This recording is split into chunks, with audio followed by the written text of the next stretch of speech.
사랑과 자비와 은혜가 풍성하시고 신실하신 아버지 하나님, 지난 저희가 추운 겨울 2개월 동안 저희가 방학을 했습니다.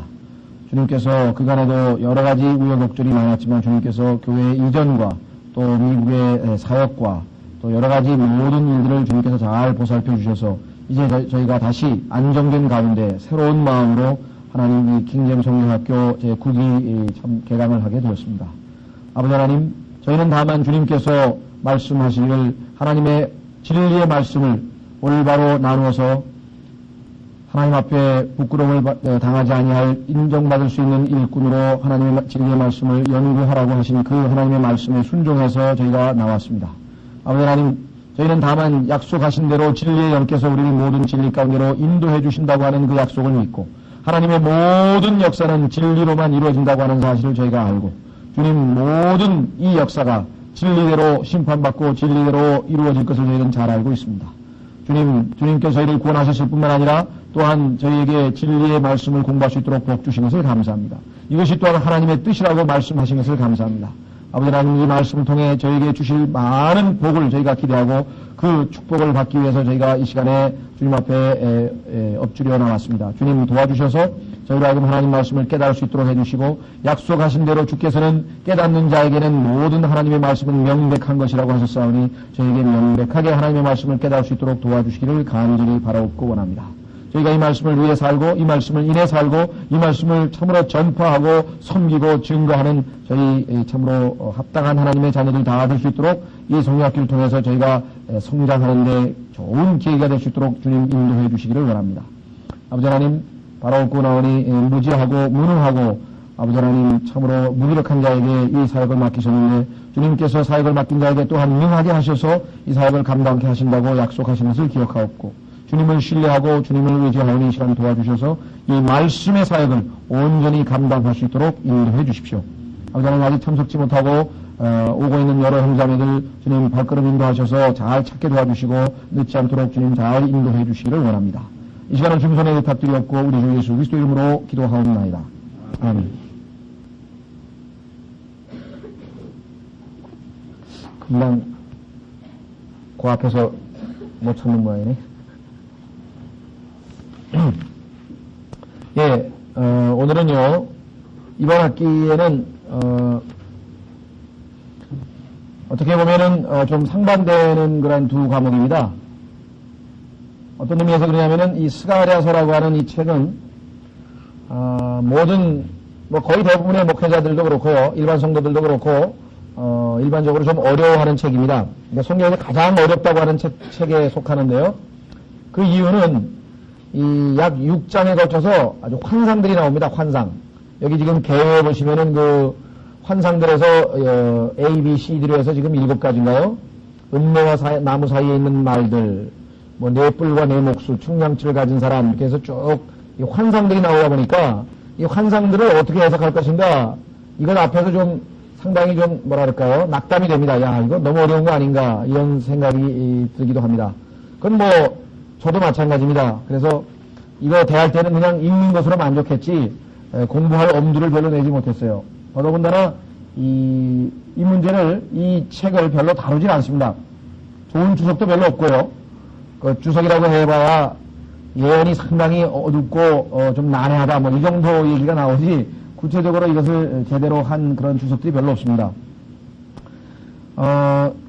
그래서 좀 뭐랄까요? 유보해놓았던 그러한 책인데 마침 주님께서 좋은 이것을 가지고 1년간 주일학교에서 강의하고 또 수요일날도 강의하고 또 아마 하여간 1년 내내 이것을 연구해가지고 강의를 하신 그런 존 막스라고 하는 그 목사님이 쓰신 그 책을 제가 구해가지고 저도 공부할 겸 우리가 한 번도 안 다룰 수는 없으니까 그래도 첫 번째지만 한번 다루어 볼 겸 해서 이 책을 선택을 했습니다.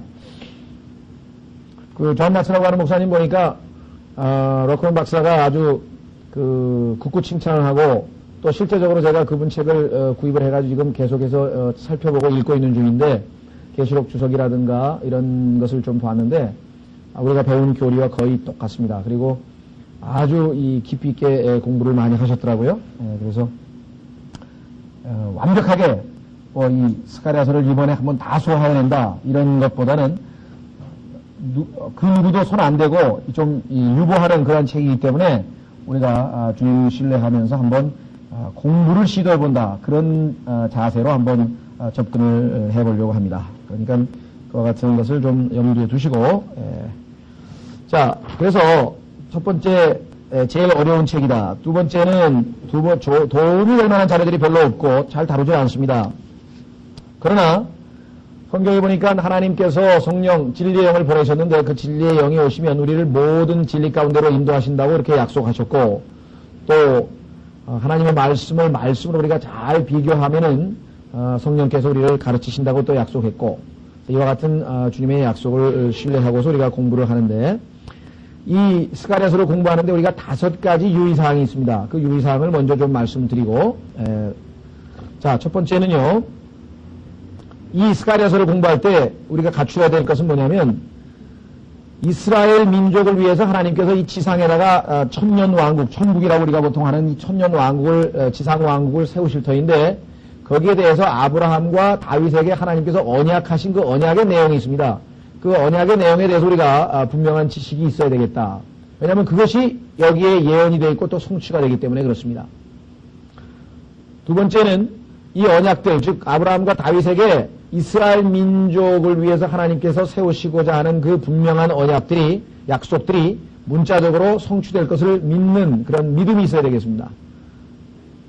세 번째로는 하나님의 예언의 시간표. 우리가 이미 세대주의를 공부를 했기 때문에 영원에서부터 영원까지 하나님께서 어떠한 마스터 플랜을 가지고 계신가 다 우리가 일반적으로 상식적으로 알고 있지만 그와 같은 그 하나님의 그 예언의 시간표에 대해서 조금 정확한 지식이 필요하다. 네 번째로는 예언자들 또는 대언자들이라고 보통 여기 성경에는 번역이 됐습니다. 저는 죄송한 얘기지만 그 대언자들보다는 예언자가 더 정확한 용어 같아요. 그래서 지금 교요를 봤으면 싶어서 지금 제안을 했는데 어떻게 될지 모르겠어요. 왜냐하면 대언자라고 하면은 너무 포괄적이거든요. 예언이라고 하는 것은 대언은 하나님의 말씀을 대신하되 미래에 관한 일에 아주 좀 범위가 좁혀집니다. 그래서 이 대언이라고 하는 말로 너무 넓게 쓰다 보면은 성경에서 예언이라고 하는 단어가 없어져 버려요. 그래서 그 좁은 의미로 쓸 수 있는 표현이 없어지거든요. 그래서 저는 여기서는 지금 예언이라고 하는 용어를 좀 쓰겠습니다. 그래서 예언자들은 교회 시대를 향해서 예언한 것이 아니다. 즉 이 환란 시대와 그다음에 예수 그리스도께서 세우실 왕국, 지상 왕국에 관한 예언이지, 즉 이스라엘 민족에 대한 예언이지 교회 시대에 대한 예언은 이 선지자들이나 또는 예언자들이나 또는 우리가 대언자들이라고 하는 그런 분들이 한 것이 아니라고 하는 사실을 좀 네 번째로 기억하셔야 되겠고, 다섯 번째로는요, 참조 구절들. 그러니까 이 성경을 성경으로 찾아서 참조해서 우리가 찾아서 비교하지 않았습니까? 그것이 이제 고린도전서 2장 13절에서 하나님께서 우리에게 성경을 공부하는 해석할 수 있는 그런 기준인데요. 그래서 그 참조 구절들을 부지런히 비교해서 확인 작업을 하는 그러한 의지만 있다면 다른 성경에 못지않게 우리가 다른 성경도 100%다 하는 건 아니니까요.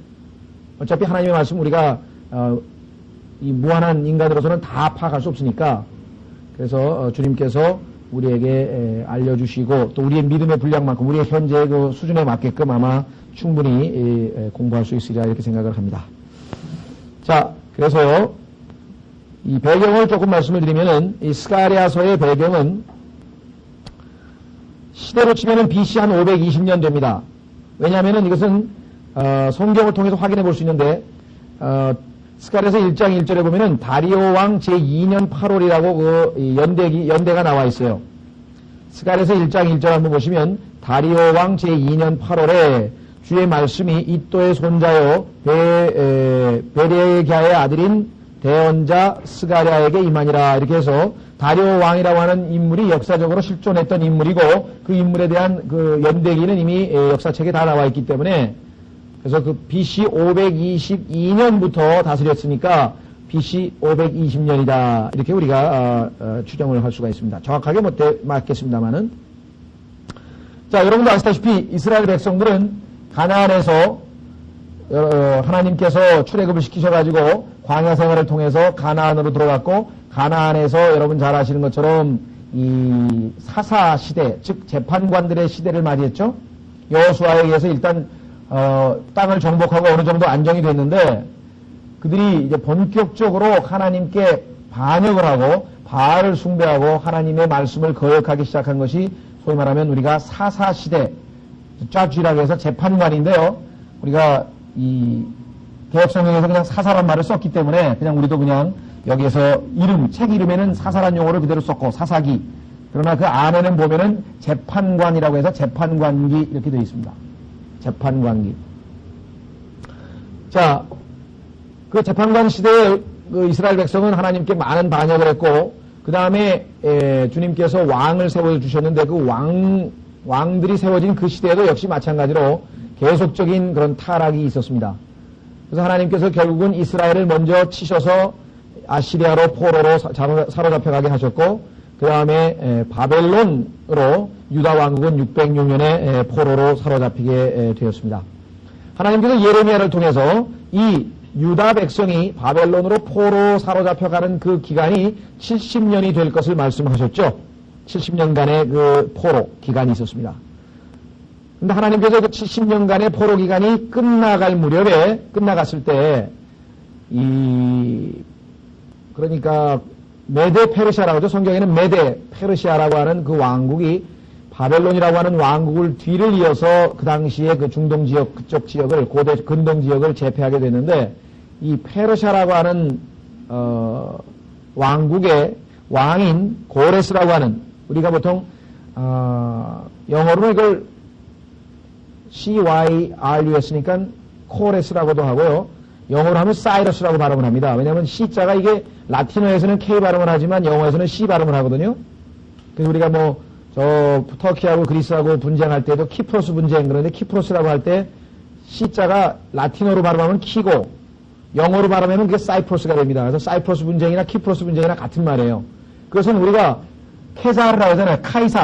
카이사가 영어의 라틴어의 케사르인데 그것을 영어로 발음하면 시저로 발음이 되잖아요. 시. 그래서 그 발음 차이가 있다는 것을 좀 기억을 하시고요. 어쨌거나 우리 금정역 성경에는 고레스라고 지금 개혁 성경의 이름 그대로 했기 때문에 우리도 그냥 고레스 이렇게 합니다. 자, 이 고레스 왕이 명령을 내려가지고 에스라서에 보면은 드디어 70년간의 포로 생활을 끝나고 이스라엘 백성들이 귀환을 하게 됩니다. 그래서 하나님의 섭리적인 손길 하에 이제 드디어 포로로 잡혀갔던 사람들이 귀환을 하는데 다 돌아왔느냐? 그렇지 않습니다. 항상 성경에 보면은 하나님 말씀에 늘 순종하는 사람들은 소수 그룹이었거든요. 이스라엘에서는 그것을 남은 자들이라고 표현했습니다.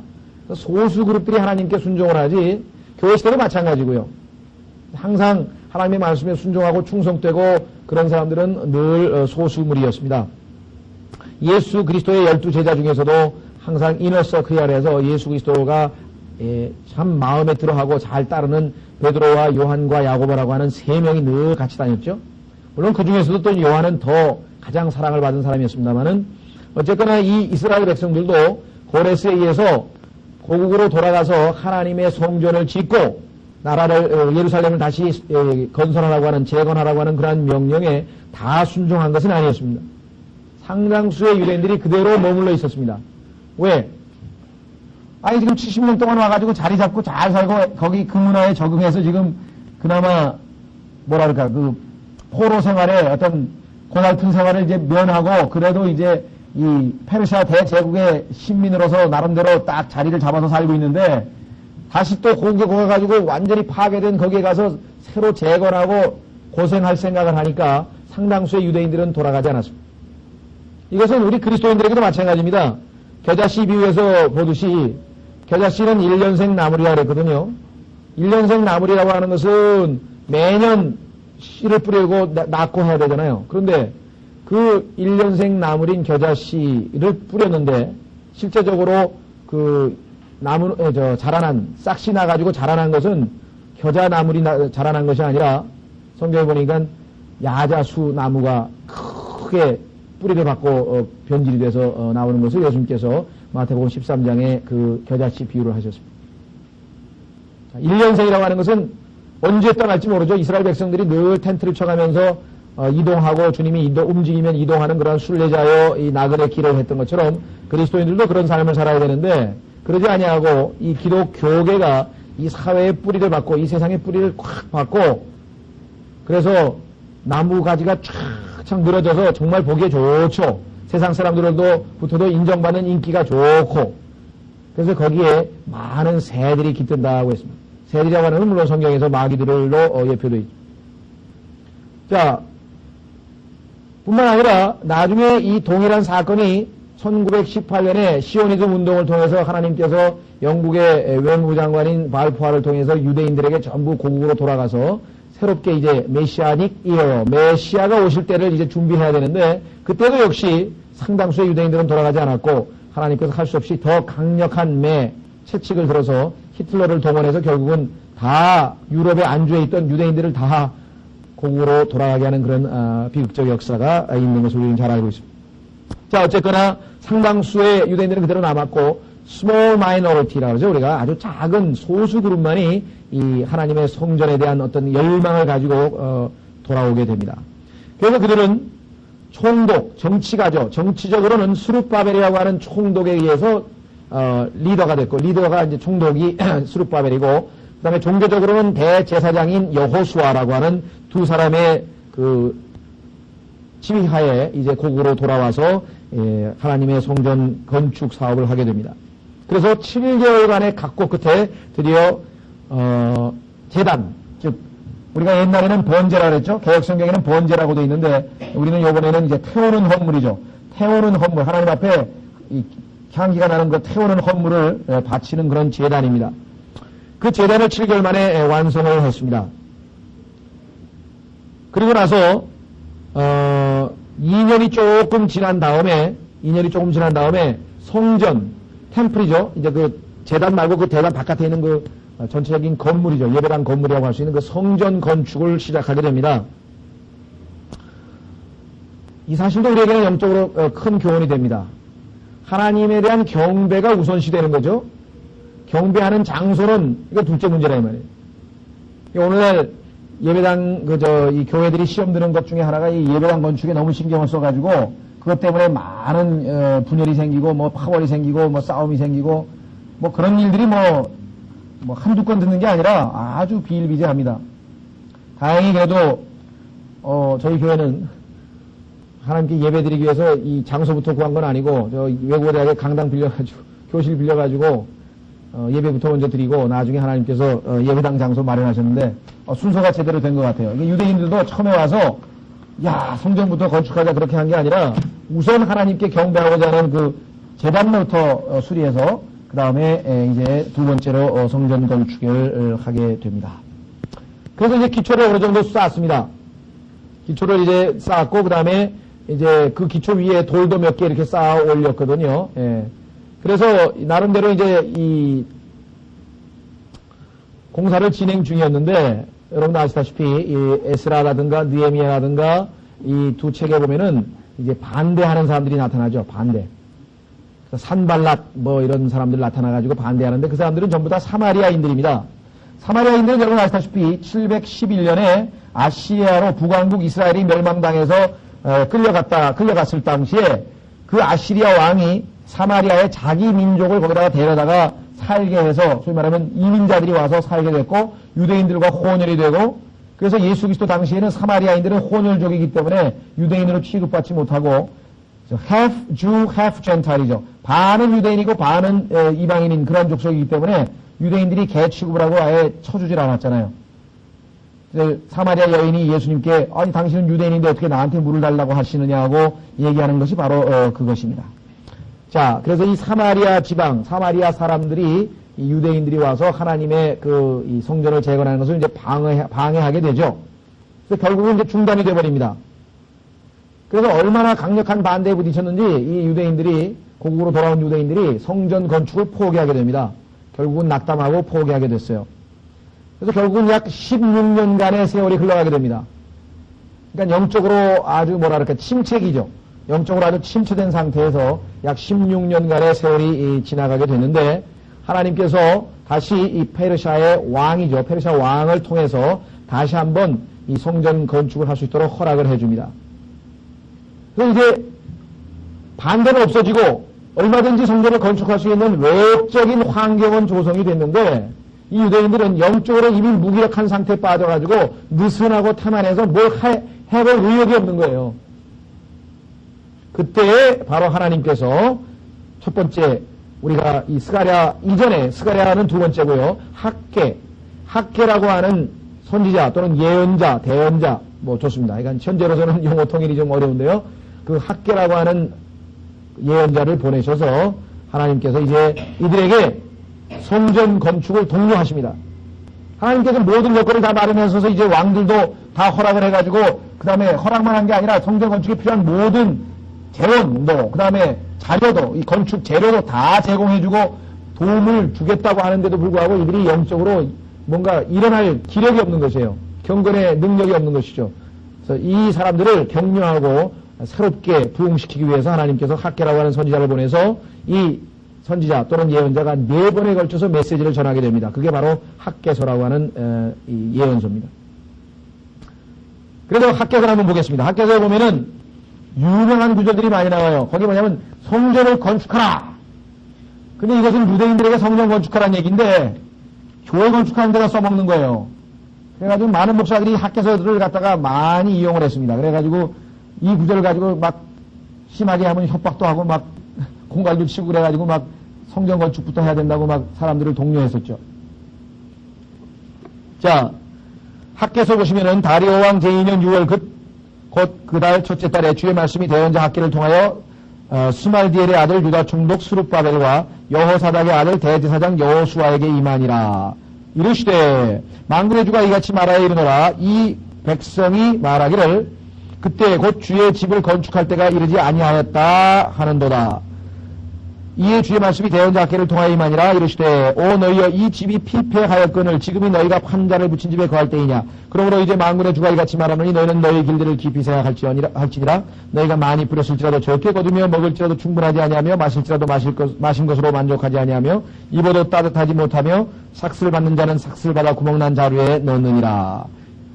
만군의 주가 이같이 말하노라. 너희는 너희 길들을 깊이 생각할지니라. 너희는 산에 올라가서 나무를 가져다가 그 집을 건축하라. 그래서 지금 하나님의 그 성전 건축에 대해서 계속해서 메시지가 나옵니다. 자, 그래서 우리는 이 학계를 통해서 하나님께서 성전 건축에 대한 메시지를 주셨는데, 그래서 유대인들이 이제 좀 부흥이 됐어요. 그래서 그 선지자의 어떤 그 격려와 그 다음에 도전하는 그 말을 통해서 다시 하나님의 성전을 건축하자라고 하는 그런 일종의 부흥이 일어났습니다. 그 유대로 귀환한 그런 백성들 가운데. 그런데 하나님께서 바로 이 순간에 바로 오늘 우리가 공부하고자 하는 이 스가랴라고 하는 예언자, 선지자를 다시 보내게 됩니다. 그래서 추가 메시지를 전하게 되는 거예요. 그래서 이 14장이 바로 그 학계가 일으킨 부흥에 뒤이어서 하나님께서 이제 다시 새롭게 이 메시지를 주시는 장면입니다. 자, 한마디로 얘기하자면 그 하나님께서 그 성전 건축을 독려하셨는데 이 유대인들은 단지 성전을 건축하고자 하는 그 명령을 받아서 순종하려고 합니다. 그러나 외형적인 하나님의 일들을 하기 전에 하나님께서는 더 필요한 것이 있어서 그것은 뭐냐면 내적인 주님을 향한 뜨거움, 그죠? 내적인 영적인 변화 이것이 필요했습니다. 그래서 이 스가랴를 통해서는 그러한 내적인 영적 부흥을 촉구하는 그러한 메시지가 지금 전파되게 됩니다. 그러니까 학계와 스가랴에서의 차이점은 뭐냐면 외형적인 실제적인 성전을 건축하는 그러한 명령을 또는 권면을 한 것이 바로 학계서라고 한다면 영적으로 내적인 변화를 먼저 촉구하는 그것이 바로 이 스가랴서입니다. 그래서 이 스가랴는 결국은 약 4년 후에 완성된 성전을 목격하는 아주 참 축복을 누리게 되죠. 자, 아까도 말씀드렸지만 이 부흥은 BC 520년 즉 학계서 1장 1절에 나와 있는 것처럼 다리오 왕 제2년에 시작이 됐습니다. 여러분도, 아시다시피, 여기 보니까 이방인 왕인 다리오라고 하는 왕의 그 치리 기간 동안에 히브리인, 다시 말해서 유대인들의 그 역사적인 예언자들의 그 역사적인 시기가, 즉 사역 시기가 언제인가를 이스라엘의 역사적 인물을 통해서 알려주는 게 아니라 다리오라고 하는 이방인 왕이 지금 2년 정도 치리하고 있을 무렵에 이러한 일이 일어났다고 성경에서 얘기하고 있는 것에 우리가 좀 주목을 해야 될 것 같습니다. 왜냐하면 이 시대는 이미 유대인들은 배교해서 이미 바벨론으로 포로로 사로잡혀갔던 영적인 타락 시기였고 때는 이미 이방인의 때가 진행되고 있었습니다. 성경에도 이방인의 때는 BC 606년이죠. BC 606년에 누부갓네살 왕으로부터 시작해서 세상의 왕국들, 즉 이스라엘 배교로 인해서 하나님께서 이방인의 때가 그때부터 시작이 돼가지고 예수 그리스도께서 오셨을 때를 잠시 제외하고 다시 지속적으로 지금 이방인의 때가 지속되고 있습니다. 그래서 결국은 이방인의 때가 충만하게 돼서 완전히 끝나게 될 무렵에 대환란이 시작이 될 것이고 그 대환란의 마지막 무렵에 이제 예수 그리스도께서 다시 유대인들을 원래 하나님의 선택한 그 민족의 특권과 그들에게 축복을 하시기 위해서 다시 오시게 됩니다.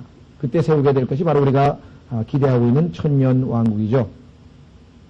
자, 그러니까 이 스가랴라고 하는 인물을 통해서 하나님께서 역사하신 그 내용들을 우리가 공부하게 될 터인데, 그러면 이 스가랴라고 하는 인물은 누구인가 한번 확인을 해보도록 하겠습니다.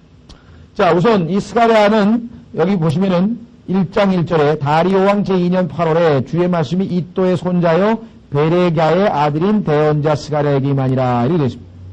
자, 그러면 이 이또라고 하는 사람은 어디에 나오는가 성경에 보시면은 에스라서를 한번 보겠습니다. 에스라서 5장과 6장에 보면은 이 이또라고 하는 인물이 그 족보에 언급이 되어 있습니다. 에스라 5장.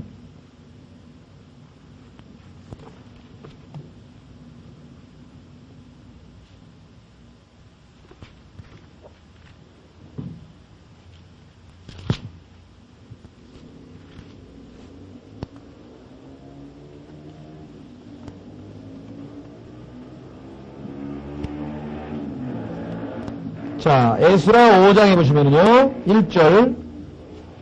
에스라 5장 1절. 대언자들 곧 대언자 학개와 이또의 아들 스가랴가 이스라엘 하나님의 이름으로 유다와 예루살렘에 거하는 유대인들에게 대언하였더니, 여기 보면은 학개 다음에 이또의 아들 스가랴 이렇게 돼 있죠. 그런데 분명히 우리 스가랴에서는 이또가 할아버지죠. 왜냐하면 그 베레가라고 하는 아버지 이름이 나와 있잖아요. 스가랴서에. 그러니까 우리가 성경에서 이 아들이라고 하는 것은 손자, 증손자, 때로는 예수 그리스도도 다윗의 아들이라 그랬잖아요. 그러니까 이 아들이라고 하는 것이 대대적으로 아주 후손들에게 종합적으로 쓰이는 그러한 용어라고 하는 것을 반드시 기억하셔야 됩니다. 자, 그 다음에 6장으로 가보겠습니다. 6장 14절. 6장 14절. 이에 유대인들의 장로들이 건축하였으며 대언자 학개와 이또의 아들 스가랴의 대언을 통해 형통하게 되므로, 자, 형통하게 됐다는 얘기는 이제 부흥이 일어나서 하나님의 일이 본격적인 궤도에 오르게 됐다라고 하는 그런 말씀입니다. 그렇죠? 예. 자, 그런데 이 이또라고 하는 인물은 느헤미야에 가면은 제사장들의 족보에 나와 있습니다. 한번 확인해 보겠습니다. 느헤미야 12장 4절. 에스라 바로 다음 책이 느헤미야죠. 자, 느헤미야 12장 4절에 보시면 이또라고 하는 인물이 나오는데, 자, 12장 1절서부터 보면은 그 족보의 내용이 바로 무슨 족보냐? 제사장들의 족보입니다. 느헤미야 12장 1절. 스알디엘의 아들 스룹바벨과 예수아와 함께 올라온, 이 예수아는 아까 제가 말씀드린 누굽니까? 여호수아라고도 하고 예수아라고도 하고 이게 다 같은 거예요. 이게 철자가 세월이 지나가면서 자꾸만 바뀝니다. 그래서 이 스가랴도 예수님께서 마태복음 23장에 예언할 때는 스가랴란 말은 아니고 사가랴라고 되어 있어요. 사가랴라고 하는 이름으로 되어 있어요. 그러니까 그런 건 이따가 짚어보겠습니다만은, 자, 그러면 여기 보시면 제사장들과 레위 사람들은 이러하니라. 그러니까 이 제사장들의 족보라고 하는 걸 알 수 있죠? 자, 그런데 그 족보가 지금 2절부터 아마랴와 말룩과 히투스와 하면서 쭉 핫투스와 나오다가 4절에 가면 이또라고 나와 있죠. 4절에 가면 이또. 자, 그런데 그 이또는 누구냐? 지금 제사장이라고 하는 것을 어디에 알 수 있냐면 7절에 살루와 아목과 힐기야와 여다단이 이들은 예수와 시대의 제사장들과 그들의 형제들의 우두머리였느니라 이렇게 나와 있죠. 그러면 이게 이또라고 하는 사람은 스가랴의 할아버지는 제사장이었다는 것을 알 수 있고, 자, 16절. 그런데 이또에게서는 스가랴요라고. 그런데 스가랴서 1장에 보니까 분명히 베레기야라고 하는 사람이 아버지가 있었죠. 그러니까 손자인데 왜 그러면은 이 아들의 이름은 빠져 있을까요? 그럼 우리가 추정할 수밖에 없습니다. 스가랴에 나오는 베레기야의 아들, 스가랴라고 되어 있는 것으로 봐서 아버지가 있기는 있었는데 일찍 죽었기 때문에 손자가 제사장의 그 직무를 할아버지로부터 물려받았다. 우리가 이렇게 추정할 수가 있을 것 같습니다. 자, 그래서 우리는 이 스가랴라고 하는 사람은 두 가지 기능을 가지고 있죠. 첫째는 뭡니까? 스가랴서에 보면 대언자라고 되어 있잖아요. 그런데 여기 보니까 제사장의 또 후손이거든요. 그러니까 제사장이면서 대언자인 두 가지 기능을 다 가지고 있는 그러한 독특한 인물이다. 라는 우리가 염두에 좀 두시고요. 자, 그런데 이 스가랴서를 읽어보시면 이제 앞으로 공부하면서 우리가 배우시겠지만은 상당히 내용이 의외로 긍정적인 내용이 많습니다. 보통 예언서나 선지서나 이럴 때 보면은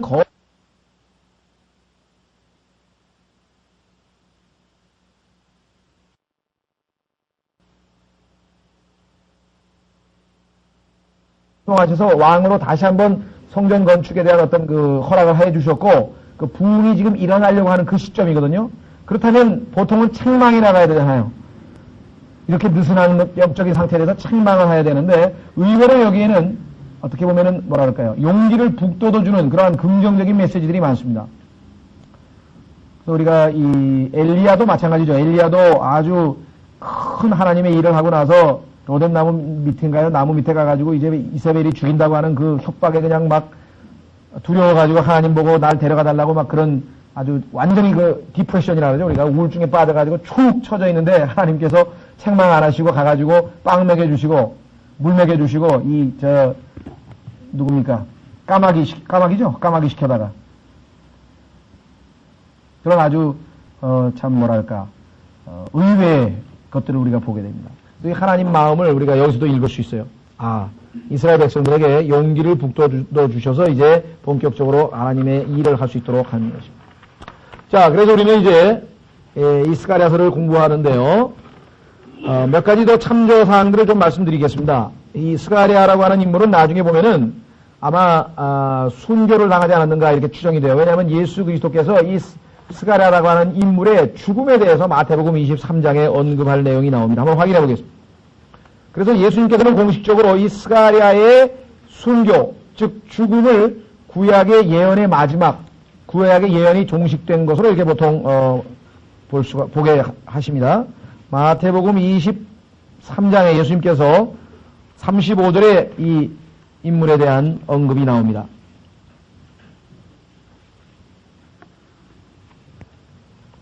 마태복음 23장 35절 그리하여 의로운 아벨의 피로부터 성전과 제단 사이에서 너희가 죽인, 다시 말하면 유대인들이 귀환을 했던 유대인들 가운데 아마 이 하나님의 그 메시지에 대한 어떤 그 거부 반응으로 이 예수님을 죽인 거나 마찬가지죠. 바울도 죽이고 다 순교당한 하나님의 일꾼들이 그랬듯이 여기서도 지금 유대인들이 죽였습니다. 너희가 죽인 바라갸의 아들 사가랴라고 되어 있죠. 스펠링이 이쪽으로 와서 바뀌었습니다. 성경에 보면은 여호와아스, 요아스 다 같은 인물이에요. 여호수아, 예수아 다 같은 인물이고요. 그래서 이 발음이, 이름이 유사한 이름들이 보면은 거의 같은 이름들이 많습니다. 자, 예수님께서는 사가랴의 피까지 땅 위에서 흘린 의로운 피가 다 너희에게로 돌아가리라. 이렇게 해서 예수님께서 언급을 하셨다는 사실을 우리가 알 수 있고요. 그 이후에 이제 여러분 잘 아시는 마지막 선지자 말라기를 통해서 주님께서 마지막 예언을 하시고 결국은 약 400년간의 침묵 기간이 시작이 되죠. 자, 우리가 이 스가랴서의 특징을 몇 가지 더 짚고 넘어가면은 스가랴서에는 예수 그리스도의 초림과 재림이 잘 비교되어 있습니다. 앞으로 이제 그 예수님의 초림 때 인용됐던 스가랴서에서 인용됐던 구절들이 여러 구절이 있습니다. 그 다음에 이 스가랴서의 또 한 가지 특징은 아마겟돈 전쟁 이후에 일어날 일들에 대해서 상당히 비교적 자세히 기록을 해놨습니다. 그 다음에 이 스가랴서를 통해서 한 가지 우리가 얻을 수 있는 영적 교훈은 비록 하나님께서 긍정적인 메시지를 하고 그들을 위로하고 그들에게 새로운 희망을 주는 메시지를 주셨지만 그러한 메시지를 받을 수 있는 자격은 누구나 다 해당되는 것이 아니고 회개하고 거룩한 자, 다시 말하면 그 예수 그리스도께서 주시고자 하는 축복을 받을 만한 그런 영적인 자질을 갖춘 사람들, 자격을 갖춘 사람들에게만 주어진다고 하는 사실입니다. 이건 앞으로 스가랴서에서 반복돼서 나옵니다. 계속해서. 대표적인 경우가 한 구절만 우선 살펴보겠습니다. 3장 7절인데요.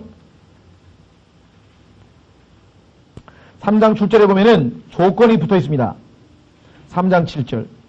만군의 주께서 이같이 말씀하시기를 내가 만일 내 길들 안에서 걸으며 내가 명한 것을 지키면 내가 내 집을 재판할 것이요 내 뜰을 지킬 것이며 내가 또 내게 처소를 주어 여기 곁에 서 있는 이 자들 중에서 걷게 하리라.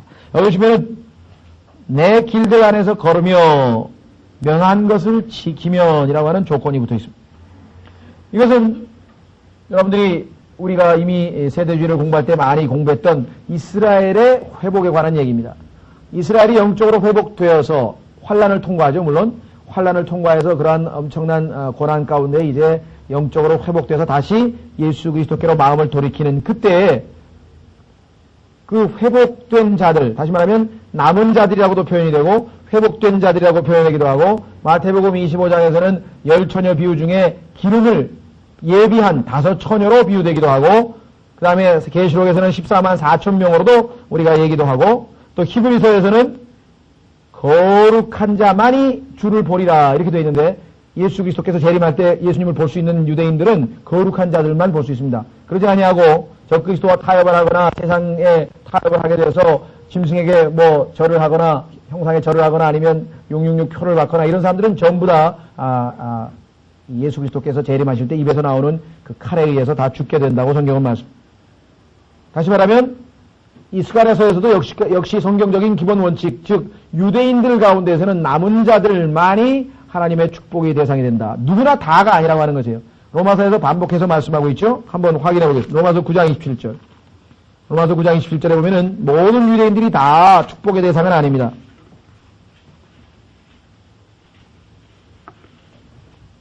로마서 9장 27절.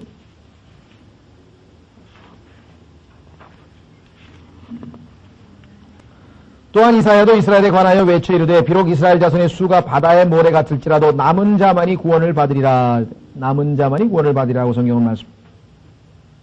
이 스가랴서에 나와 있는 축복도 역시 동일하게 그 남은 자들만이 구원의 대상이 된다는 것. 그 다음에 또 한 가지 이 스가랴서의 특징은요. 다니엘서가 보통 우리가 유대인의 책이라고 합니다. 왜냐하면 유대인들의 그 역사와 향후 일어날 일들에 대해서 가장 자세하게 예언을 해놨기 때문에. 그러나 다니엘서 다음으로는 유대인에 대한 하나님의 계획이 이 스가랴서에 아주 자세하게 나와 있습니다. 그래서 이 스가랴서의 유대적인 특징은 예루살렘이라고 하는 그 지명 이름이 무려 37번씩이나 언급돼요. 이 14장밖에 안 되는 이 책 속에. 그래서 이것이 유대인들과 아주 밀접한 관계가 있는 책이라고 하는 것을 우리가 알 수가 있습니다. 자, 그러면 1장으로 가셔서요. 14절과 17절에 이 스가랴서의 주제가 거기 잘 나와 있습니다. 스가랴서의 주제. 자, 스가랴서 1장 14절에서 17절에 보면은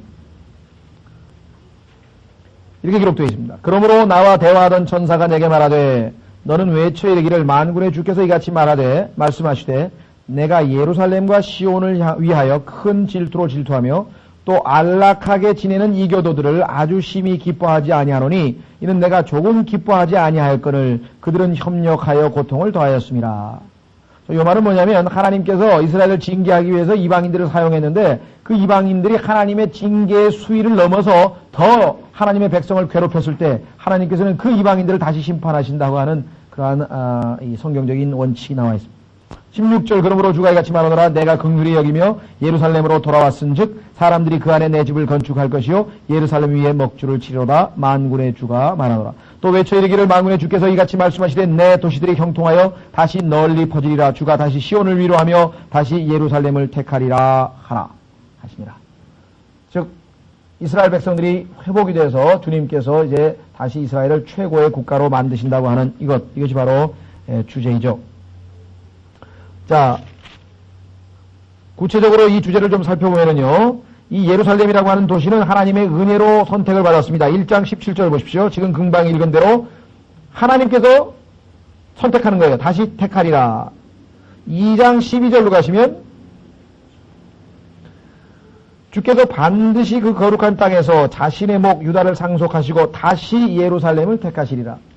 늘 말씀드렸지만 예루살렘이라고 하는 이름 자체가 The City of Peace인데요. 평강의 성읍인데 지금까지 27번에 걸쳐서 외침을 받았고 전쟁의 전장터로 변했던 아주 비극의 도시입니다. 예수 그리스도께서 다시 오시면 그곳은 이제 평강의 성읍이 되죠. 왜? 예수 그리스도께서 바로 The Prince of Peace라고 했죠. Prince of Peace. 평강의 통치자라 이 말이죠. 자, 뿐만 아니라 지금 1장 12절에 보니까 하나님께서 그들에게 뭐예요? 자비를 베푸시는 거죠. 유다를 상속하신다고 했으니까. 자, 그 다음에 거기서 뭐 거치는 것이 아니라 자비만 베푸는 게 아니라 아예 하나님께서 그곳에 거주하시게 됩니다. 거하시게 됩니다. 그래서 에스겔서 마지막 장에 보면은, 마지막 절에 보면은 그 성읍의 이름이 뭐예요? 주께서 거기에 계시다가 예루살렘의 성읍의 이름이 돼버립니다. 주께서 거기에 계시다. 이제 거하시게 된다는 얘기가 8장에 나옵니다. 한번 확인해 보겠습니다. 8장 3절. 주님께서 아예 시온으로 돌아오시게 됩니다. 8장 3절. 주가 이같이 말하노라. 내가 시온으로 돌아왔은즉 예루살렘 한가운데 거하리니. 예루살렘 한가운데 거하리니. 이것이 스가랴서의 마지막 결론이죠. 자, 그 다음에 우리가 이 스가랴서에서 주목해야 될 것 또 한 가지가 있습니다. 그것은 뭐냐면 예수 그리스도에 대해서 다방면에 예수 그리스도의 모습을 보여주고 있습니다. 예수 그리스도 관해서 가장 다양하게 보여주고 있는 책은 시편과 이사야서입니다. 시편과 이사야서를 읽어보면은 예수 그리스도가 여러 가지로 예표되어 있고 여러 가지로 상징되어 있는 것을 볼 수가 있어요. 그런데 이 두 책을 제외하고는 스가랴서에 예수 그리스도가 많이 등장합니다. 자, 첫 번째 한번 확인해 보겠습니다. 6가지의 그 예수 그리스도의 모습을 우리가 이 스가랴서를 통해서 확인해 볼 수 있는데, 첫 번째는 예수님이 왕입니다. 왕으로서의 예수 그리스도가 스가랴서 9장 9절에 나와 있는데, 이 구절은 예수님께서 입성하실 때, 예수님께서 왕으로서 나귀를 타고 입성하실 때에 인용되었던 구절이죠. 스가랴서 9장 9절 보시면은 이렇게 되어 있습니다. 오 시온에 따라 크게 기뻐할지어다. 오 예루살렘에 따라 큰 소리로 외칠지어다. 보라 내 왕이 내게 임하시느니라. 왕이 나와요. 그분은 의로우시며 구원을 소유하시며 겸손하사 나귀를 타시리니 나귀 새끼 곧 어린 수낙이라. 이것은 마태복음에서 성취됐던 그 사건이었죠. 예수님께서 나귀를 타고 입성하실 때 호산나를 외치면서 막 어떤 사람들은 옷을 바닥에 깔고 어떤 사람은 막 야자수를 갖다가 막 예수님에게 막 그것을 종려주일이라고 우리 옛날에는 불렸죠. 종려주일. 야자수나무를 한자로 아마 종려나무라 그러는가 봐요. 팜출인데요. 그래서 자 예수님이 왕으로 이것은 마태복음 21장에 인용됐다고 했고요. 두 번째는 돌입니다. 예수님을 돌로 묘사한 부분은 성경에 여러 군데 있는데 여기 스가랴서에도 예수님이 바로 돌로 나옵니다. 한번 확인해 보겠습니다. 3장 9절. 예수 그리스도가 돌입니다. 돌.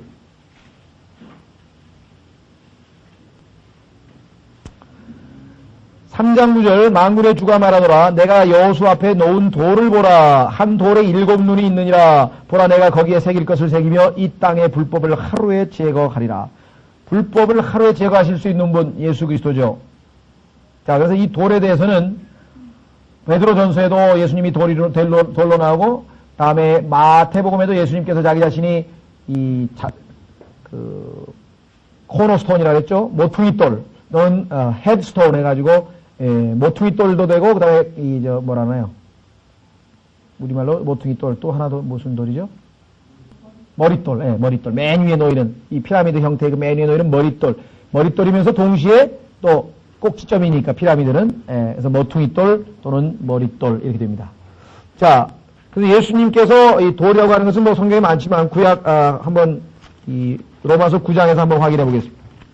로마서 9장에 예수 그리스도께서 바로 돌이시라고 하는 사실을 우리에게 말씀하고 있죠.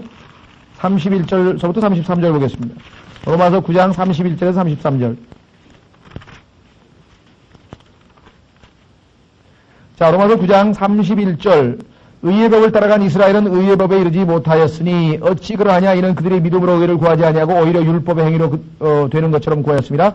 그들이 그 걸림돌에 걸려 넘어지고 말았으니 예수 그리스도는 그 위에 우리가 그 산돌 위에 우리의 집을 세우는 그러한 모퉁이돌이 되는 것과 동시에 예수 그리스도께 순종치 아니하면 거기에 걸려 넘어지는 거침돌이 된다. 걸림돌.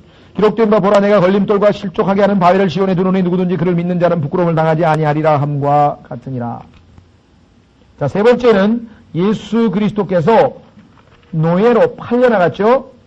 은 30을 받고 이 유다, 가룟 유다가 예수님을 팔아버렸죠. 그 팔려진 노예로서 예수님께서 묘사되어 있습니다. 11장 12절. 스가랴서 11장 12절. 스가랴서 11장 12절. 예수 그리스도에 관한 구절이라고 하는 것을 우리가 복음서에서 이미 알고 있습니다. 이에 내가 그들에게 이르기를 너희가 좋게 여기거든 내 값을 내게 주고 그렇지 아니하거든 그만두라 하매 그들이 은 30개를 달아서 내 값으로 삼으니라. 또 주께서 내게 이르시되 그것 곧 그들이 나를 헤아려 매긴 그 상당한 값을 토기장이에게 던지라. 이 내용은 복음서에서 성취됐죠. 마태복음 27장입니다. 네 번째로 예수 그리스도는 얻어맞게 되는 거죠. 이 스미튼이라고 하는 것은 돌로 내려치는 건데요. 내려침을 당한 목자로 성경에 묘사되어 있습니다. 그 유명한 구절 13장 7절에 나와 있습니다. 스가랴서 13장 7절 스가랴서 13장 7절 예수 그리스도가 또 내리침을 당한 목자로 묘사가 되어 있습니다. 만군의 주가 말하노라 오 카라 너는 깨어서 내 목자 곧 내 동료인 자를 치라. 목자를 치라. 그리하면 양들이 흩어지려니와 내가 내 손을 돌이켜서 작은 자들 위에 두리라. 그래서 예수 그리스도께서 바로 이 말씀을 인용하면서 그 예수님의 제자들이 다 도망치잖아요. 베드로가 칼로 그 제사장의 종의 귀를 내리쳐가지고 예수님께서 이 손을 만져서 귀를 다시 고쳐주고 그 다음에 예수님께서 이 말씀을 하니까 다 도망쳐 버렸잖아요. 그래서 내리침을 당한 목자. 그래서 목자가 십자가에 달리게 되는 것을 알고 그 동료들이 다 도망가는 모습을 성경에서 마태복음 26장에서 우리가 읽어볼 수 있습니다. 자, 그 다음에 다섯 번째로 예수님은 가지라고 묘사되어 있습니다. 가지. 브랜치, 나무 가지. 브랜치. 한번 확인해 보겠습니다. 3장 8절. 성경에 예수님께서 가지라고 하는 표현이 4번이 나옵니다. 근데 그 가지라고 하는 표현이 4번이 나온 것은 성경에서 아주 중요한 의미를 가지고 있는데요. 왜냐하면 사복음서가 바로 예수 그리스도께서 표현된 그 4가지 가지하고 똑같은 특징을 가지고 있어요. 여기 보시면은 3장 8절 뭐라고 되어 있습니까? 오 대제사장 여호수아야 너와 내 앞에 앉은 내 동료들은 이제 들을지니 이들은 기히 여겨지는 자들이니라. 보라 내가 내 종 곧 가지를 내리라. 종. 예수 그리스도께서 하나님의 종으로 오셨습니다. 그것을 우리가 마가복음이라고 해요. 마가복음은 16장밖에 없어요. 짧죠? 왜? 종은 복잡할 게 없어요. 두 번째, 종은 족보가 없어요. 마가복음에는 족보가 없습니다. 세 번째, 종은 말이 없어요. 그래서 마가복음에는 대화가 별로 없어요. 그냥 일어난 사건만 기록해놨지 대화가 별로 없어요. 종. 내 종 가지라고 돼 있죠. 반면에 10장 4절로 가면 뭐라고 되어 있나 보십시오. 10장 4절로 가시면 아니죠. 6장 12절 죄송합니다. 제가 잘못 말씀드렸네요. 6장 12절로 가시면은 거기에 또 다른 가지가 나옵니다. 6장 12절 그에게 말하여 이르기를 만군의 주께서 이같이 말씀하시니라. 이르시되 그 이름이 가지인 이 사람을 보라. 그 이름이 가지인 이 뭐를 보라고요? 사람을 보라. 이게 man. 사람을 보라. 사람. 가지가 이번에는 종이 아니고 사람이에요. 인자. 사람의 아들. 그래서 성경에 인자. 참 인간. 하나님께서 원래 아담을 창조했을 때 인간이라고 하면 당연히 이와 같은 모습을 지녀야 된다라고 했던 그 참 인간으로서의 예수 그리스도의 모습. 그것이 바로 누가복음입니다. 그래서 누가복음에는 다른 복음서에 나와 있지 않는 사마리아의 그 선한 사마리아의 비유라든가 즉 예수 그리스도의 인격, 인간으로서의 그 고매한 인격을 가장 많이 다루고 있는 것이 바로 누가복음입니다. 자, 그리고 나머지 두 가지는 우리가 확인해 보겠습니다. 이사야서 11장 1절. 이사야서 11장 1절에 보면은 거기에 다시 가지가 나오는데요. 그 가지는 왕이죠.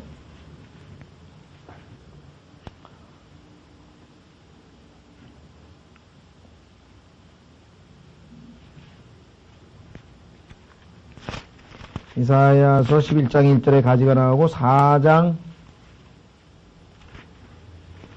2절에 나오죠. 자, 11장, 보시면은요, 1절에 우선,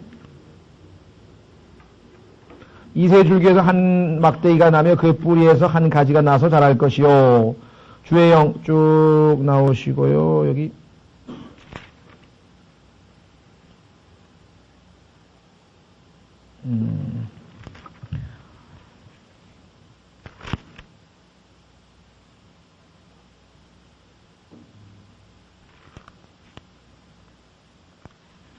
여기 통치한다는 말이 어디 있어야 될 것 같은데. 왕으로서의 가지죠. 여기서는 어디 보자.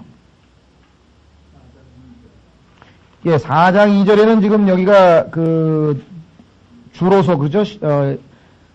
주의 가지라고 되어 있는데요. 여기는 우리가 요한복음에서 말하는 그 주님으로서의 가지. 이게 지금 늘 말씀드렸지만 이 영어 성경의 그 번역 때문에 그렇습니다. 이게 주의 가지 그랬으니까 the branch of the Lord 이렇게 되어 있거든요. 그런데 주라고 하는 가지 이런 뜻이에요. 어부가 동격이라고요. 예를 들면은 늘 말씀드리지만 the city of Seoul 그러면 서울이라고 하는 도시지 서울의 시가 아니잖아요. 그래서 여기 지금 어부라고 하는 전치사를 주의 가지 이렇게 번역했지만 주라고 하는 가지예요. 가지인데 이번에는 종이 아니고 사람이 아니고 주라 이 말이에요. 아까는 우리가 봤을 때 종, 그 다음에 사람, 이번에는 주는 신성을 지닌 거 아니에요? 그래서 요한복음에 신성을 지닌 예수 그리스도가 바로 주라고 하는 가지가 되신 것이죠. 그 다음에 마태복음에 왕이라고 하는 가지는 이사야서 11장에 여기 나와 있는 통치하시는, 여기 보시면 심판하죠. 4절에 오직 의롭게 가난한 자들을 위하여 재판하며 공평하게 땅에 온유한 자들을 위하여 꾸짖으며 이렇게 해서 자기 입에 막대기로 땅을 치며 자기 입술에 호흡으로 사악한 자들을 죽일 것이며 통치하시는 왕으로서의 그 가지, 이렇게 해서 4가지 가지가 나와 있습니다. 자, 그래서 이 스가랴서에 2 가지가 나와 있어요. 하나는 종으로서의 가지, 하나는 사람으로서의 가지. 자, 마지막으로 영광스러운 통치자로서의 예수 그리스도의 모습은 스가랴서 14장의 맨 끝부분에 나와 있습니다. 스가랴서 14장 보시면은 예수님께서 영광스러운 통치자로 나와 계십니다.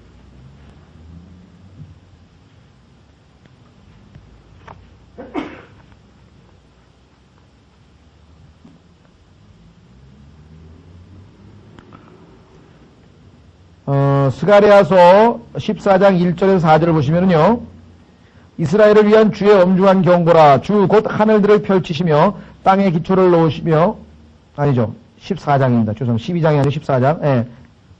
14장 1절. 보라, 주의 날이 이르니 사람들이 내게서 노력한 물건들을 내 한가운데서 나누리라. 이는 내가 내 모든 민족들을 모아 예루살렘을 대적하며 전쟁하게 할 것임이라.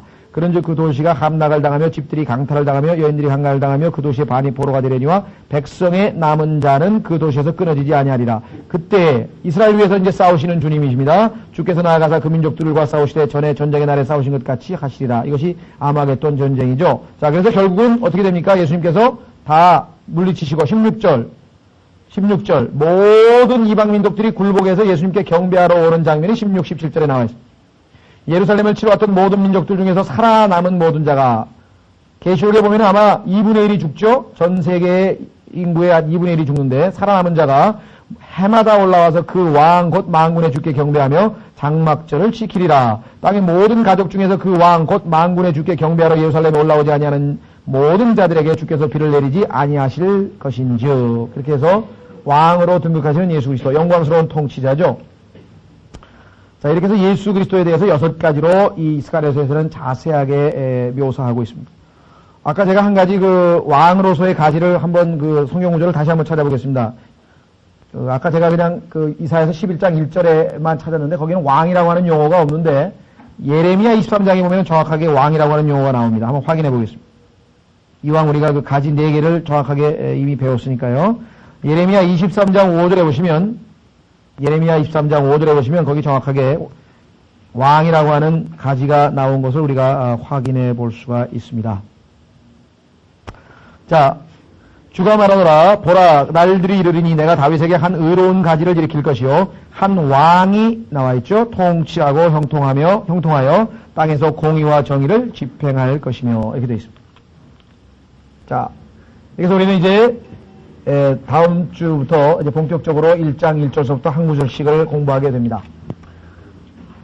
서론을 여러 가지 이제 정보를 여러분들에게 배경 지식을 좀 드리기 위해서 다양한 내용들을 말씀을 드렸는데요. 이런 것들은 아마 이제 계속 공부해 가면서 하나하나 확인되어져 갈 것입니다. 특히 마지막으로 이 스가랴서를 공부할 때 여러분들에게 좀 염두에 두시도록 말씀드리고 싶은 것은 스가랴서에 보면은 아까 환상들이 여러 개가 나왔죠. 한 6, 7개가 나왔는데 그 환상들과 계시록에 나와 있는 환상들과 상당히 유사합니다. 그래서 그 유사성에 대해서 좀 관심을 가지시고요. 그 다음에 또 한 가지 유사점은 천사들을 통해서 하나님께서 말씀하셨어요. 자, 계시록의 교회의 상태도 영적으로 상태가 안 좋았죠? 이 이스라엘도 지금 영적으로 상태가 안 좋은 상태입니다. 다시 말하면 하나님께서 직접적으로 상대하지 아니하시고 천사를 통해서 간접적으로 상대했다고 하는 사실이. 하나님께서 하나님의 임재가 어느 정도 좀 간격이 벌어진 상태예요. 하나님과 아주 영적으로 긴밀한 그런 뜨거운 교제 가운데 있었다기보다는 지금 영적으로 지금 느슨해져 있기 때문에 하나님께서 그들과 직접 상대하지 아니하고, 물론 더 이제 완전히 타락해버리면은 성경에 나와 있는 그 누구죠? 아브라함처럼 13년간 하나님께서 그에게 나타나지 않으셨다고 성경에 나와 있는 것처럼 때로는 완전히 이 끊어버려질 적이가 될 수가 있어요. 교제가. 그러니까 지금은 하나님께서 아직 그 가능성을 두고 지금 계속해서 천사를 통해서 말씀하고 있는 장면이 여기 자세하게 나와 있습니다. 자, 그래서 여러분들은 스가랴와 유대인과의 관계와 요한과 교회, 사도 요한과 교회 시대의 2장, 3장에 나와 있잖아요. 교회시록에 보면은 2장, 3장이 교회 시대와 관련되어 있죠. 그 두 가지의 관계를 잘 살펴보면은 영적으로 유사점이 많다는 것을 알 수 있어요. 예를 들면 이스라엘을 상대했지만 한쪽은 이스라엘에 대한 얘기고 한쪽은 교회에 대한 얘기인데 둘 다 뭐예요? 영적으로 타락해 있는 상태에서 하나님께서 지금 질책과 아울러서 권면의 말씀을 동시에 주고 있는 상태죠. 또 천사를 통해서 말씀하신 것은 아직도 하나님께서 밀접한 관계가 회복이 안 됐다고 하는 것을 우리에게 보여주고 있습니다.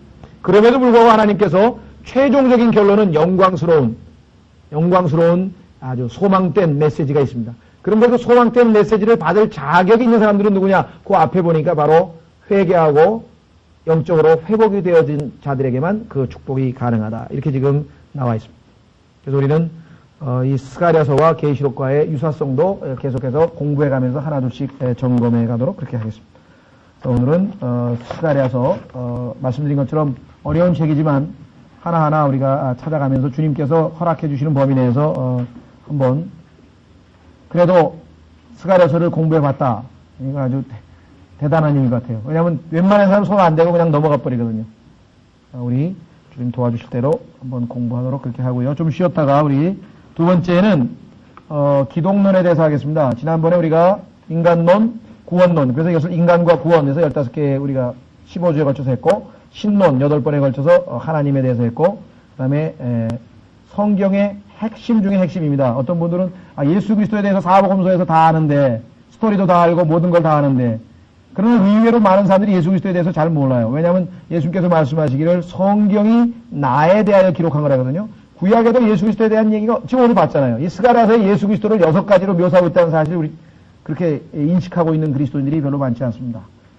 기독론, 예수 그리스도에 대해서 성경의 주인공에 대해서 우리가 좀 더 아주 자세하게 하나 둘씩 그래서 예수님의 성품, 명령, 그 다음에 기적, 예언 등등등 해서 한번 알고 있는 것들도 점검하고 또 새로운 사실들도 다시 확인하고 잘 배워서 예수 그리스도에 관해서 우리가 아주 바삭하게 잘 훑어보는 그런 계기로 삼겠습니다. 쉬었다가